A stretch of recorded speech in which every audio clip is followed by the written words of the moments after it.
Ebikulu mu Amakondheku3 leero. Museveni akayukira abali kukanda gavumenti erekule Besigye akoba alina emisango egy'okuwoza. Sipiika aviireyo ku nsonga dda Besigye. What is the legal basis for the continued detention of Dr. Besigye? Minisita Mao Katona ebibuuzo bimulema okuyiramu.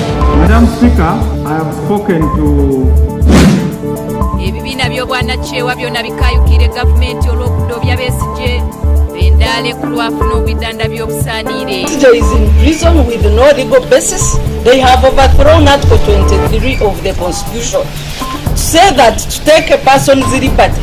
Ago n'agawula kwano nigetuuse nago mukaire kano. Ebikulu mu Amakondheku3 leero. Amakondheku3 Baba TV mnefe yakatweyunga kuninze sobo lokia na wawo katubengate tutolera n'omukulembeze w'eiwanga Yoweri Kaguta Museveni buhaburwa onona kolwa lero avire mu omwasi ku nsonga da Dr. Kizza Besigye ali mwito dairuzira nga n'embeera y'obulamu bwe tewomesa mboli navuruga okusinzira kwabo abamubweineku. President mu kiwandiiko kya Freemi ategeeza nti Dr. Kizza Besigye yasazeewo okulema okulya olw'enso n'ekigendererwa eky'okumusaasira wazira ate ku nsonga ey'okumulekula asabye ebitongole ebigemebwa ku nsonga eno okubawona nga bakola ku nsonga de atwalibwe mu kkooti asobole okuba nga ate avunaanwa. Katubone ensonga da Dr. Kizza Besigye okubanga niye buli eno dikalemya ebitongole bina byekigema ku okutamu nkola ebiragiro bya kkooti ensuukulumu eyayemereza kkooti ey'ekinamagye okuwozesa abantu ba bulidde emisango nga kino nekyaviira ku ni Dr. Besigye kabiri okuzira obwemere mu ituda yali eyo ekintu ekimuleetera okutandika okulwala mu ngeri eyewaliikiriza buli muntu era ng'olunaku olwaleero omukulembeze ow'eiwanga Yoweri Kaguta Museveni abasinga gwe babaire boolekeza ebigambo ebisongovu era nga badduuba nti naali mu nsonga dino okubona nga Besigye tafuna bwenkanya yeena aviire mu omwasi. Ngabita ku mukutu gwa X oba ogwa Twitter okotaaku nembalu weefulumizibwa ekitongole eky'ebyamagambi mu maka g'omukulembeze ow'eiwanga ki Presidential Press Unity onakubye nti ensonga abantu de bali okutaaku esira tintuufu era yabasomooza ng'akuba nti singa abantu bano babeire nga bafaayo ku butebenkevu obw'eiwanga lino ebibuuzo bye bandibaire babuuza nti lwaki Besigye yavuunizibwa era yakuba nti ekyandibaire kiira kwawo n'okuba nti omuntu waibwe asimbibwe mu mbuga ed'amawango nga bukaali ate afuna obwenkanya. Museveni mu mbaluwa eno akobye nti abantu bali kutumbula butali butebenkevu mu iwanga lino era yalabula nti ezira muntu yena kabiri ayinza kubasomesa ku nkola ya kusonigagana kubanga mbu kino n'ebindi bye baidye nga bakola okutandika ere mu myaka egy'enkaaga. Museveni mu mbaluwa eno era akobye nti abantu bali kutumbula butali butebenkevu mu iwanga lino era yalabula nti ezira muntu yena kabiri ayinza kubasomesa ku nkola ya kusonigagana nti kubanga mbu kino n'ekindi ku ebyo bye baidye nga bakola okuva ere mu myaka egy'enkaaga. Wabula Museveni era iddukiza abali okulowooza nti Besigye ali kubisibwa bubiino yakoba nti abakozi ab'ebikolobero okusinga ababayita bannayuganda tibasaine kweyibala n'ensonga ey'okusoniyibwa nti kubanga idemba abantu lye bali okuwoomerwa buti liri kwabayiwa omusaayi gwaibwe lyaidawo era nga banaano kwereyo Janani Luwumu, Benedicto Kiwanuka, Edward Muteesa okutaaku n'abandi abeewaayo Uganda eno okutebenkera nga kwotere nibe ne banansiko abalwanisa Idi Amini. Onakobye nti ekigendererwa kyaibwe tikyakuwolera iwanga oba okwesasuza wabula okumala waaba abatemu abatagaamya iwanga lino. Kyokka n'agira mu maiso era yabuuza nti bwe kuba kulwisa kuwozesa Besigye atuuke n'okuzira emmere n'ani avunaanizibwa ku nsonga eno nga kinakobye nti kkooti ensuukulumu yatoola obuyinza mu kkooti ey'ekinamagye era ensonga da Besigye yalagira ddiire mu kkooti da buliido. Onera alambika ati abantu b'ekigemaku bali kukola bwezizingira okubona ng'emisango gya Besigye okotaaku nibaine gitolebwa mu kkooti ey'ekinamagye gitwalibwa mu kkooti da buliido era yeewuunya nti bw'abanga kituufu azira musango lwaki kabiri tasaba ensonga dino diwulirizibwa amangu n'embiro mu kkooti aye kabiri yeeyira mu kwenda alekulwe mu kifo eky'okuleka kkooti dikola ogwado ati asobola okuswaza abamuvunaana bw'ayagaanibwa ng'azira musango naire wabula ate yaata gavumenti ku nninga okumulekula oba okumusoniwa otise kabiri obwiza obw'emisango bwona kikakata ku gavumenti okumuwa oluwuumula lwali okusaba. Ku nsonga y'obulwaire Pulezidenti akobye nti eruzireeyo Besigye yali eri y'eirwaliro lya gavumenti ate nga n'abasawo be bonna babaire baikkirizibwa okujjayo bamubona nga kwotere n'okumutwala mu malwaliro agandi kuli yoweituda era atyo ayongeireku nti Besigye embeera yalimu eva ku mwene kudeema kulya ng'ayenda okufuna okusaasirwa okuva mu bantu ab'endawulo era akoba nti kyamukubye bununu omuntu ali okuvunaanizibwa omusango omubedde gutyo kabiri okudeema okulya.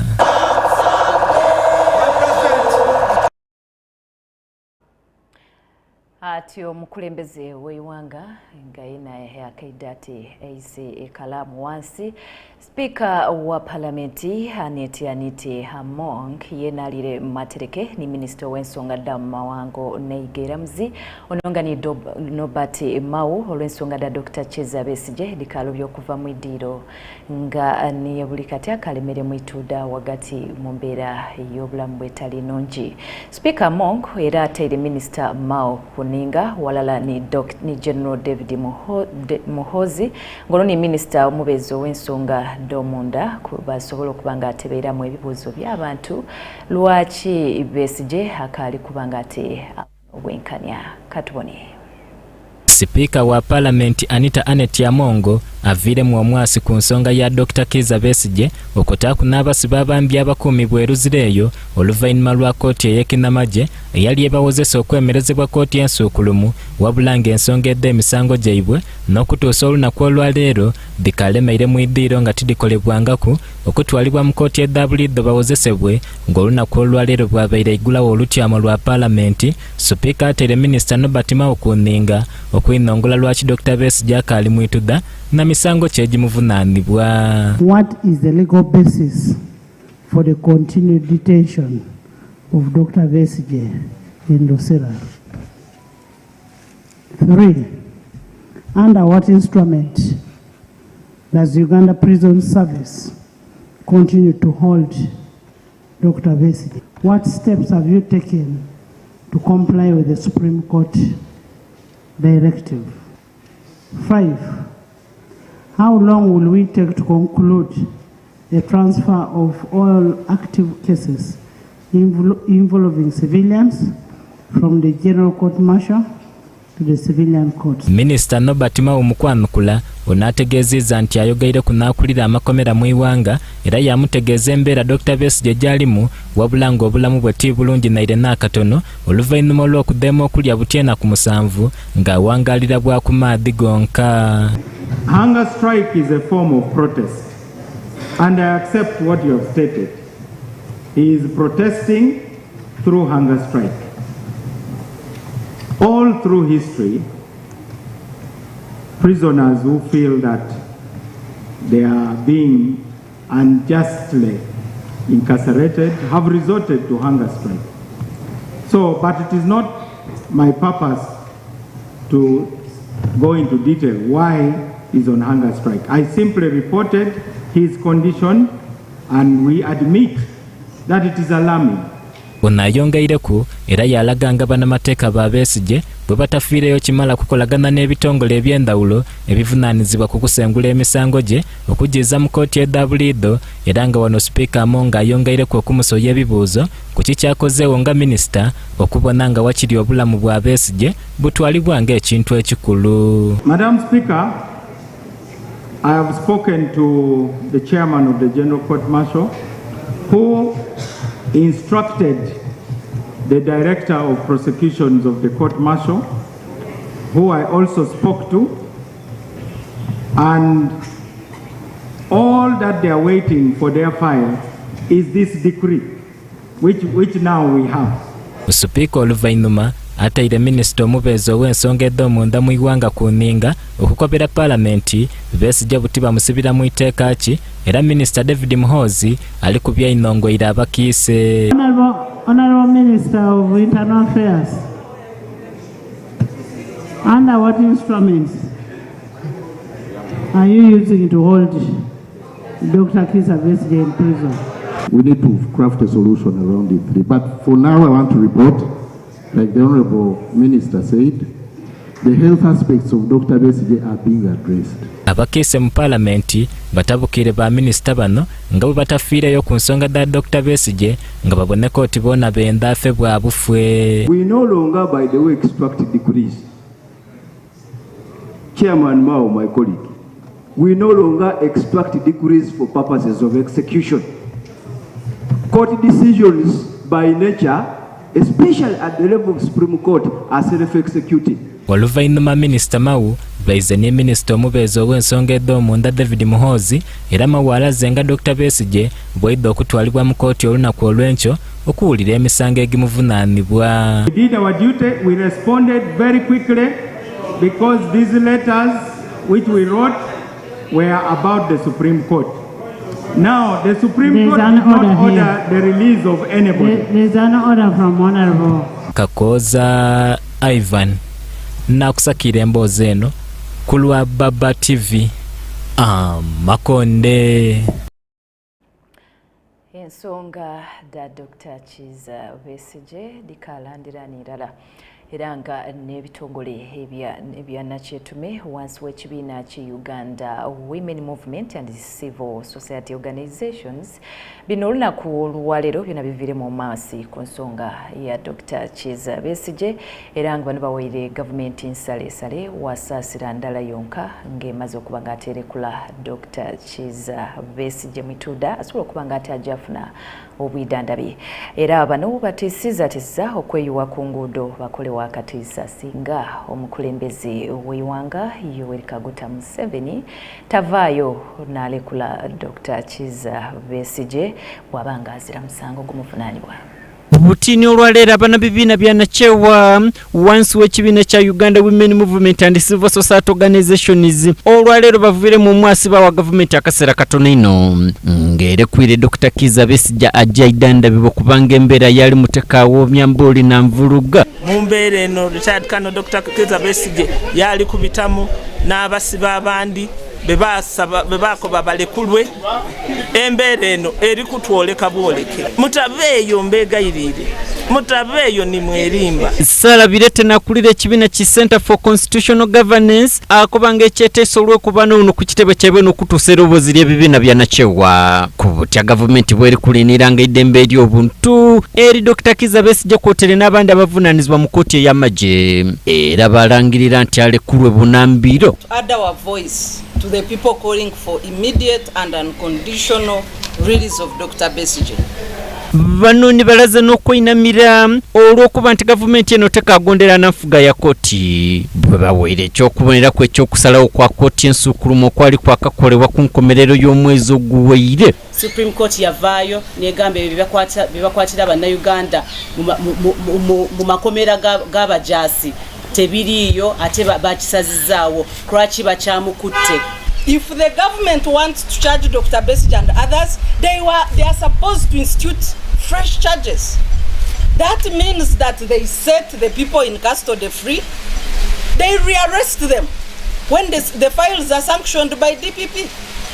So this hula-balo we are faced with as Ugandans, the hula-balo that might cost a life of an important leader in this country. Bano nga bali walala n'abakulembeze okuva mu bibiina eby'endawulo okubeera n'ebyobufuzi gezanga NUP kwotere n'aba FDC bagiire mu maiso n'okuwera nti n'akaseera gavumenti ekendeeze ku kutyoboola ku iddembe ly'abannayuganda. Baagala asooka afe. This will be a second case. Segirinya yafiira mu komera nga mukutte. Salamu Musumba okuva mu kibiina kya FDC walala ni Henry Mugizi akulira Alliance for Financial Monitoring. Katono bave kuno obusambuka nga bavumirira engeri gavumenti gyebitirire n'okutyoboola eddembe ly'abannayuganda. Buli omu ali ku lulwe ensi eri ku lwayo oba mukaali kumana titufugibwa mateeka titufugirwa biragiro. Twairayo mulembe gwa Idi Amin bwawuuna enkyo n'aloota ati naloose Katonda yansabye nfuge paka kufa yetwize. So ate era tusikoowola n'okuyimbulwa kw'abannayuganda abalala abali mu mbuzi ekogga. Salamu Musumba ni baine bakubanga bandiwalirizibwa okwira ku ngudo nga bwe bidye nga biba mu mawanga ag'endawulo olw'okuba nti niye baali basuubira isuubi geza nga abakulembeze ab'amadiini abakulembeze ab'ebyobuwangwa kwotere n'abandi kamala tibakava mu iroboozi weire. Tuyida kuyikiriza Dr. Besigye abe nga n'omuduliza asembayo kunfuga embi. Ebintu by'okulwanyisa emundu yabigaana ng'akyali muto, ng'alina amaanyi, ng'alina esente, ng'alina abantu, nga factor zonna zikyamufevalinga. N'olwekyo Museveni ne Muhoozi kuvaayo kati ne bagamba nti balina Museveni nti bakwata Besigye kubanga badde agenda kulwanisa emundu. Balina okumanya nti bannayuganda babiganye. Ebyo twabiganye bapangeyo akalala. Idi kusi kunongezera idi bwe bakuba president Mpiso Besigye gwe bagamye yenkana idi. Ramadan Senyonga, Baba TV, Amakonde. Na wao wazira kitegerekeke kunti Dr. Kizza Besigye wala ni mwine Haji Obedi Lutale beda kubanga ati batwalibwa mu kooti enkulu basiba kubanga ati beinama no musango ejibavunanwa.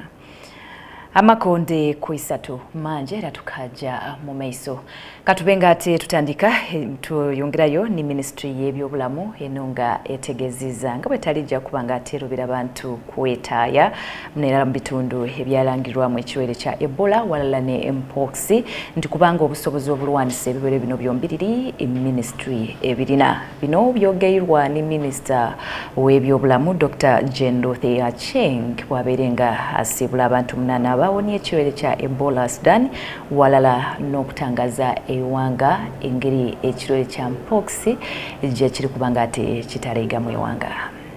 Ngena kuda omwezi 30 omwezi oguwaire gavumenti ng'ebita ministry y'ebyobulamu yavaayo yalangirira ekimbe kya Ebola nga bwe kyali kizinze kwa iwanga lino era nga kino kyajja okuzuulibwa nga kimaze okutirimbula omusawo eyali akolera emulaga eyo.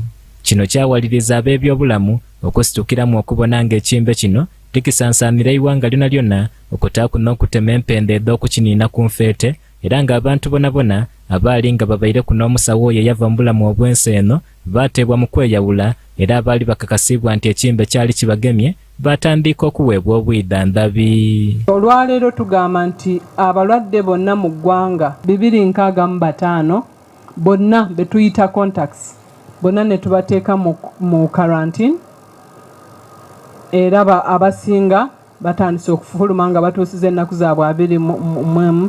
Ekyomukisa omulungi kwabo bonna betwajjayo ng'oggyeko bano abaalwala tewali mulala eyafuna obulwadde obwo. Buti olwaleero abalwaire bano 8 abaali bagemeibwa ekimbe kino basiibwirwa okwira mu maka gaibwe oluvannyuma olw'okwidandabibwa era baawona nga ku bano 7 babaire beidandabibwa emulaga eyo ate ng'omulwaire mulala yenka abaire akuumibwa mu bitundu eby'embaale nga minisita w'ebyobulamu mu iwanga Uganda Jenny Ruth Achenge bw'inongola ensonga dino. The patients, it is not easy to be isolated and you are hanging between life and death. We thank God that today you will be rejoined to your loved ones. I felt life was going, but with faith and my supporting family, with the team around, I happen to have been one of the survivors talking to you right now. Minister era avumirira abantu abongeire okuta ebyobufuzi mu ndwaire edibalukawo era batuuka n'okusiiga enzira ekitongole eky'ebyobulamu nga bwe beenooneza ebyaibwe. I want to stress that there is no ministry that can declare an outbreak when there is no outbreak. Even if any outbreak were to occur, Uganda has the capacity to control it.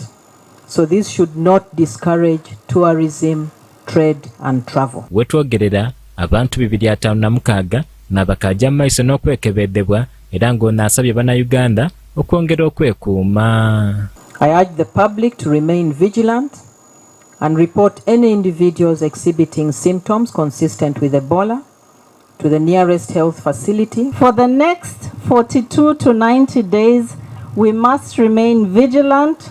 We must strengthen surveillance, enhance infection prevention and control in health facilities, and continue our community engagement. Abalwaire abasiibwirwa olunaku olwaleero baweereibwa embaluwa edibakakasa nti bawonye era nga basobola okwirayo mu bitundu bye bawangaalira okutaakuna ebintu ebikozesebwa mu bulamu bwaibwe obwa buliido. Mu nsambo n'endala era minisitule ejire mu maiso yatangaza ni ku kimbe kya mpox mu iwanga ng'ekimbe kino bakoba nti kikasensera ebitundu eby'iwanga eby'endawulo era nga bangi bakifunye wabula bano bagumiza bannayuganda nti embeera ekaali kubava mu ngalo. There is no definitive treatment for mpox.